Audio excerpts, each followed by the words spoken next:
పదవీ నదవీయసి అయిన పెద్ద ముత్తైదువ కాశికా నగర హాటక పీఠ శిఖాధిరూఢ ఏ ఆదిమ శక్తి సంయమివరా ఇటు రమ్మని పిల్చె హస్త సంజ్ఞాధర లీల రత్త ఖచ్చితాభరణంబులు గల్లు గల్లనన్ ఆ కంఠంబుగనిపుడు మాధుకర భిక్షాన్నంబు భక్షింపగా లేకున్నం గడు నంగలార్చదవు మేలే లెస్స శాంతుండవే నీకంటన్మతిహీనులే కటకట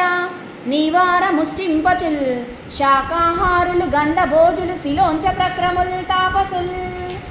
అనవుడు నల్ల నవ్వి కమలానన ఇట్లను లెస్సగాక యో మునివర నీవు శిష్యగణముంగొని చెయ్యనరమ్ము విశ్వనాథుని కృప పేర్మి నెందరతిథులు చనుదెంచిన గామధేనువుంబని గునునట్లు పెట్టుదు నపారములైన బీప్సితాన్నముల్